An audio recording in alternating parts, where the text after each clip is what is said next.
In March 2020, as the world shut down and markets collapsed, something unprecedented happened. The Federal Reserve announced it would begin buying corporate bonds for the first time in history. Not government debt, corporate debt. This meant the central bank was stepping directly into the private market to support companies. But there was a detail almost no one noticed. The Federal Reserve did not buy these bonds itself. Instead, it hired a private firm to do it. One company was given the authority to decide which corporations would be supported and which would not during the largest market intervention in U.S. history. That company was BlackRock. Even more surprising, BlackRock charged the Federal Reserve nothing, $0. When the world's most powerful asset manager offers to work for free, it is not charity, it is leverage. Because what they receive in return is more valuable than money. BlackRock manages around $10.5 trillion in assets. That is more than the GDP of every country on Earth except the United States and China. Through its funds, BlackRock owns shares in nearly every major corporation people use daily: Apple, Microsoft, Amazon, Google, JP Morgan, Bank of America, Exxon, Chevron, thousands of companies across every major industry. But size alone is not what makes BlackRock powerful. The real influence comes from something most people have never heard of: a system called Aladdin. Aladdin is not just software, it is a global risk management platform that oversees more than $21 trillion in assets. That is double what BlackRock officially manages. The world's largest banks, insurance companies, pension funds, and governments rely on this same system to make investment decisions. One platform influencing trillions of dollars in global markets. This creates an extreme concentration of power.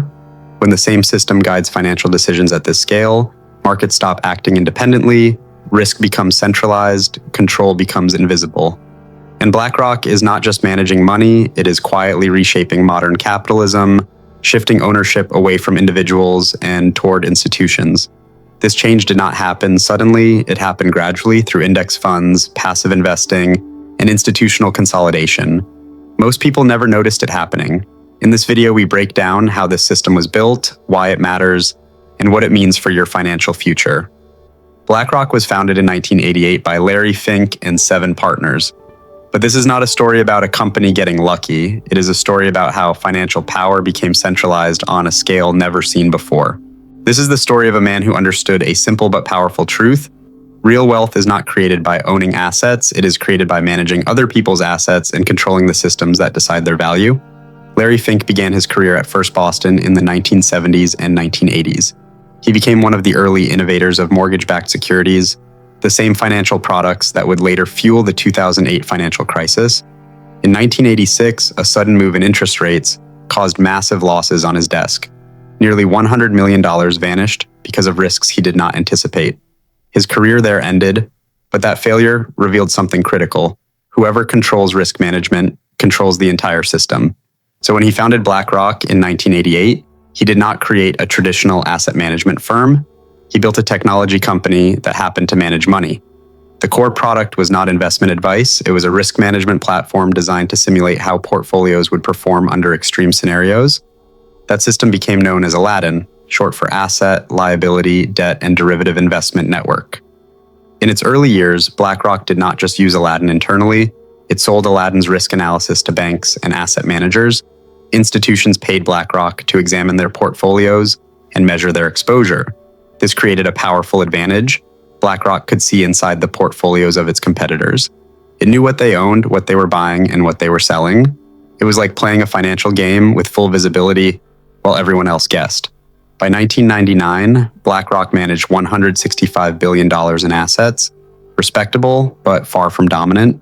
That changed with a series of strategic acquisitions. In 2006, BlackRock merged with Merrill Lynch Investment Managers, instantly adding $1 trillion in assets. In 2009, just after the financial crisis, it acquired Barclays Global Investors for $13.5 billion, gaining another $1.5 trillion and, more importantly, control of iShares, the world's largest ETF platform. These moves were not simple expansions, they were captures of financial infrastructure. Exchange-traded funds are now how most people invest. Instead of owning individual stocks, investors buy ETFs that hold hundreds of companies.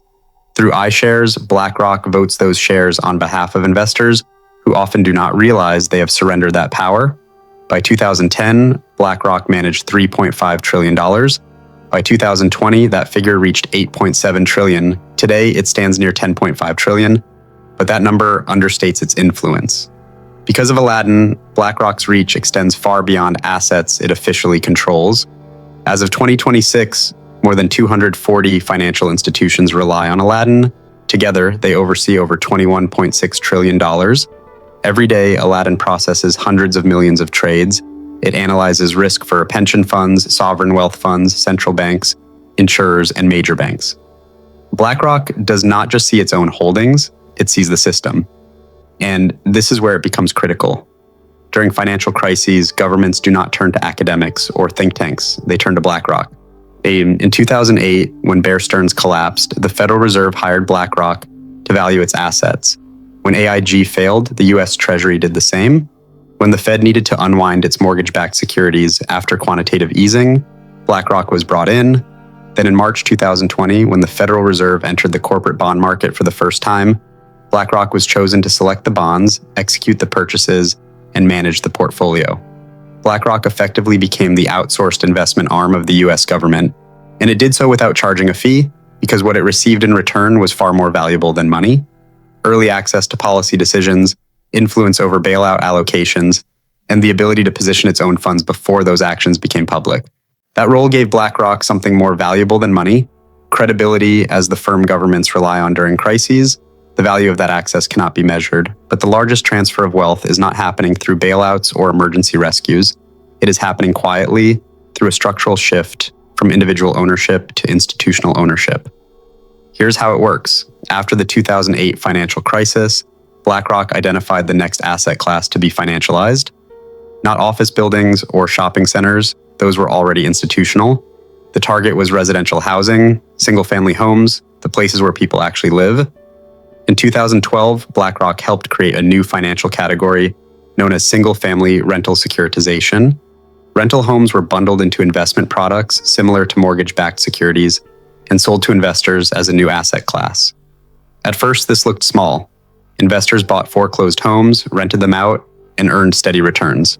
Nothing unusual. Then came March 2020. Between April 2020 and December 2021, investment firms bought more than 574,000 single-family homes across the United States, not to resell them, not to live in them, to rent them permanently. The largest buyers were companies like Invitation Homes, American Homes for Rent, and Progress Residential, and the largest shareholders behind those companies were BlackRock, Vanguard, and State Street. In cities such as Phoenix, Atlanta, Charlotte, and Jacksonville, institutional investors now own more than 20% of all single-family rental homes. In some neighborhoods, that figure exceeds 40%. This matters because individual buyers cannot compete at that scale. An algorithm with instant financing will always outbid a family waiting for mortgage approval. When institutions dominate rental housing, they can raise rents across entire markets without direct coordination. The result is visible in the data.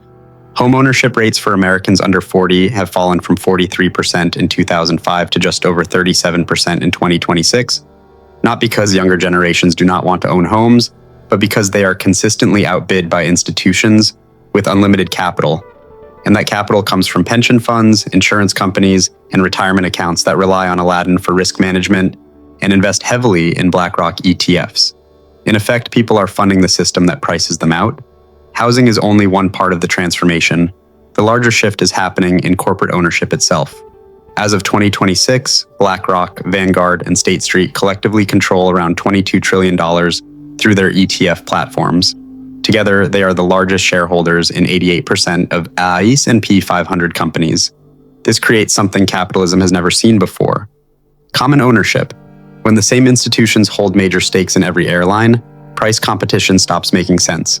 When they own major positions in every pharmaceutical company, lowering drug prices is no longer the priority. When they own large shares of major media companies, diversity of viewpoints is not the incentive.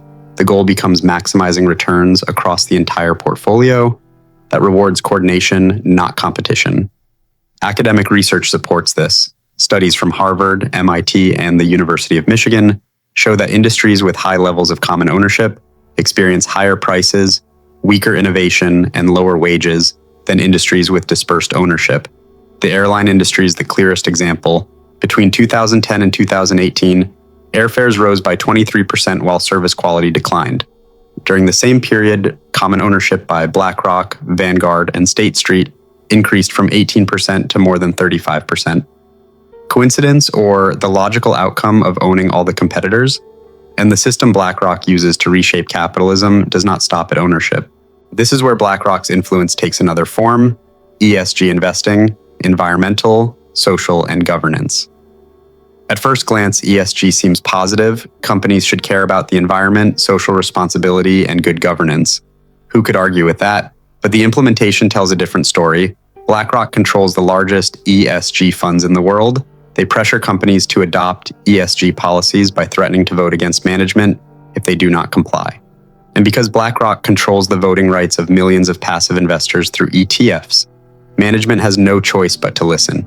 Here's the critical question: who defines what ESG actually means? Who decides which actions are acceptable and which are not? BlackRock, along with a few other massive institutional investors, essentially sets the rules. This is not democratic, not legislated, and not voted on. A handful of asset managers are shaping global policy without public accountability. Larry Fink's annual letters to CEOs are treated like decrees. In 2021, he warned, climate risk is investment risk. In 2022, he said capitalism must be reimagined. By 2024, companies must serve all stakeholders, not just shareholders. In 3 years, the message shifted from invest responsibly to redefine capitalism. The consequences are striking. ESG policies systematically benefit large corporations and disadvantage small businesses.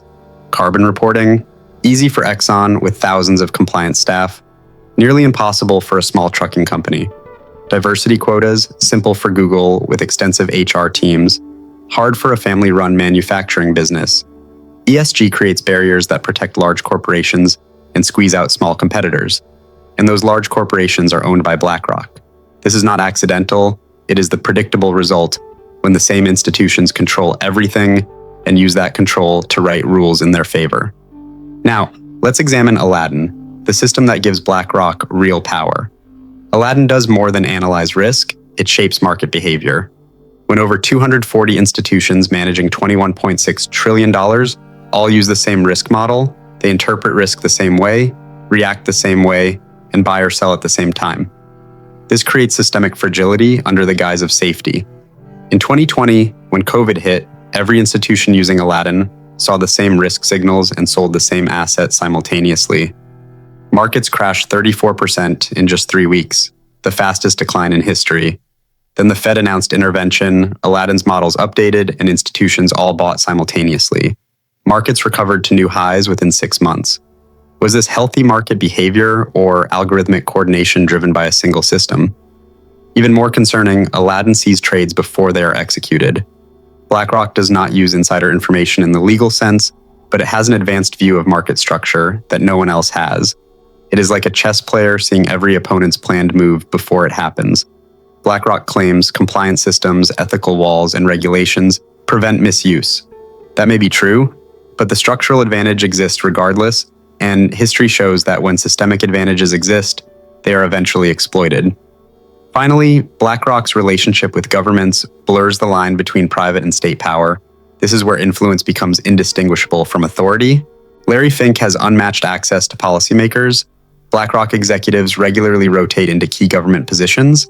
Alumni hold posts at the Treasury, the Federal Reserve, the Council of Economic Advisors, and the National Economic Council.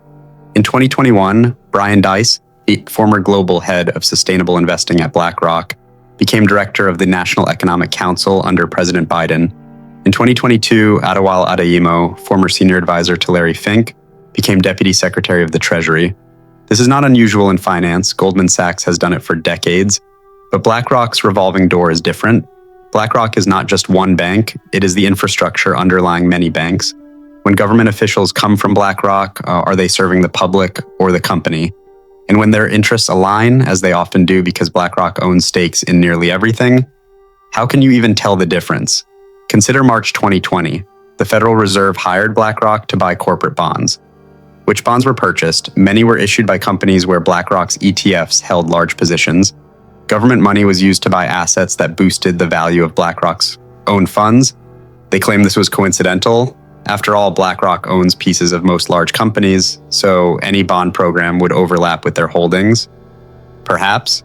Or perhaps it reveals a deeper issue. When one institution becomes so large that conflicts of interest are meaningless because its interests are intertwined with everyone else's, we move beyond traditional capitalism. Some call it corporatism, some call it stakeholder capitalism, some call it neo-feudalism. Whatever the name, the system is clear. You do not own assets. You rent access to assets controlled by institutions. You don't own a home. You rent from invitation homes. You don't own stocks. You own ETF shares, which give BlackRock voting control. You don't control your retirement. It is managed by a system prioritizing institutional returns over individual security. This is the world BlackRock is creating. They are not hiding it. At the 2016 World Economic Forum, a promotional video declared, "You will own nothing and be happy." Klaus Schwab did not create this vision alone. Institutions like BlackRock were already building it. Own nothing, rent everything. Let institutions manage the assets. You just pay for access, housing, transportation, food, entertainment, and eventually healthcare, education, and everything else. This is not a conspiracy theory. It is a vision being actively implemented today. History offers context. In feudal Europe, peasants did not own land. They worked land owned by lords, paying rents, tithes, and taxes for the right to use resources they could never possess. Social mobility was impossible because capital accumulation was denied. Today, the parallels are striking. In the feudal era, people only had access to capital controlled by aristocrats. The transition to capitalism came when land ownership became accessible to non-aristocrats. The enclosure movements, controversial as they were, at least allowed common people the possibility of ownership. For 300 years, capitalism meant you could own things, buy a farm, own it, start a business, own it, buy a home, own it, build wealth through ownership, and pass it to your children. Ownership was never universal, elites always owned more, but the opportunity existed.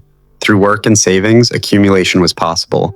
What BlackRock and similar institutions are doing now is reversing that 300-year trend. We are returning to a world where ordinary people do not own assets. Instead, they rent access to assets controlled by a new aristocracy, institutional investors. The difference is striking. Feudal lords were individual nobles. The new lords are faceless institutions, run by algorithms and controlled by a financial elite, far more concentrated than any medieval aristocracy. In feudal times, hundreds of lords competed with each other. Today, 3 firms, BlackRock, Vanguard, and State Street, own nearly everything. Unlike feudal lords, who were geographically bound and somewhat accountable to local populations, these institutions are global and accountable to no one. Here's who wins under this system: institutional investors, pension funds, endowments, sovereign wealth funds, and ultra-high net worth individuals with access to alternative investments. They earn returns from asset appreciation and rental income. The top 10% of wealth holders now own 89% of all US stocks, and BlackRock's model concentrates returns even further at the top. Larry Fink himself is worth approximately $1.2 billion. Executives and shareholders capture enormous wealth. Institutions using Aladdin gain critical informational advantages. And here's who loses: anyone hoping to build wealth through ownership. Young people who cannot buy homes because institutions outbid them. Workers whose companies prioritize ESG metrics over wages. Small business owners unable to compete with corporations backed by unlimited capital from asset managers.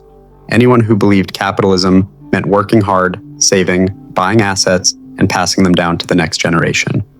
That model is dying. BlackRock is dismantling it, and doing so with your money. Your 401k, your pension, your retirement accounts fund the very system that prevents your children from ever owning anything.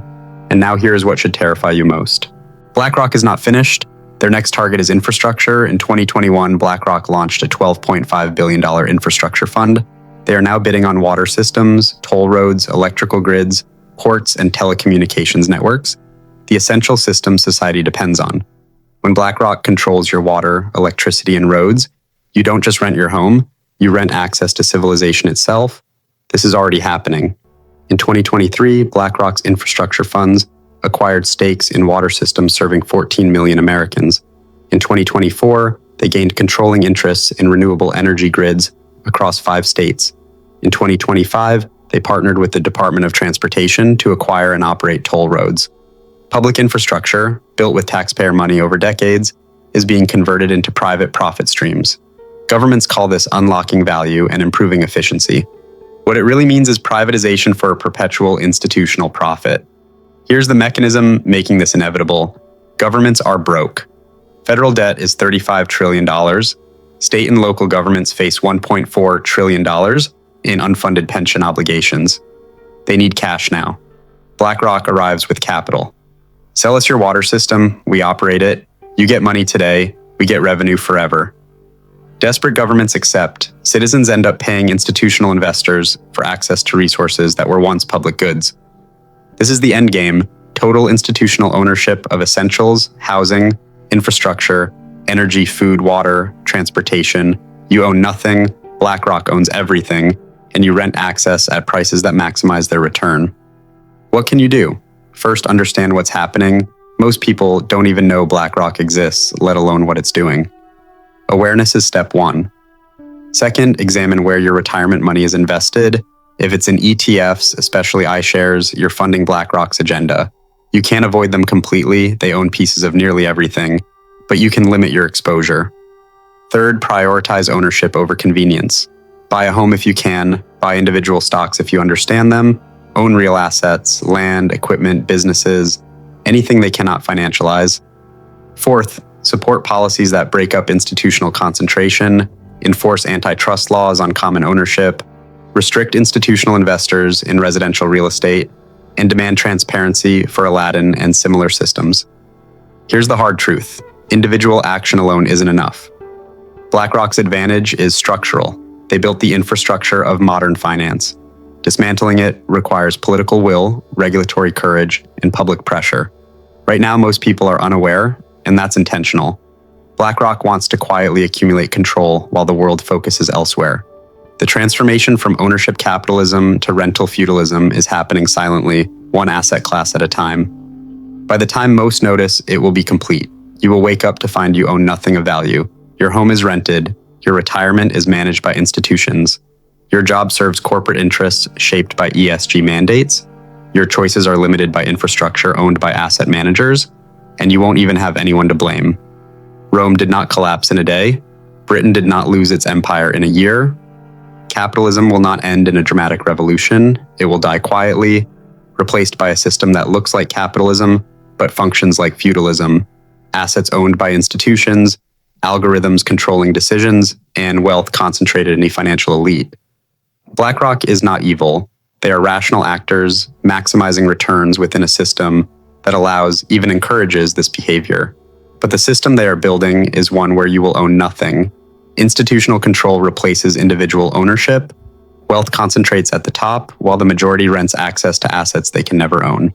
This is not conspiracy, it is their explicitly stated vision, and they have $10.5 trillion in assets, $21.6 trillion under risk management, and unlimited government access to make it reality. The question is whether enough people will notice in time, or if we will accept rental feudalism because it arrived so gradually that we never realized ownership was slipping away.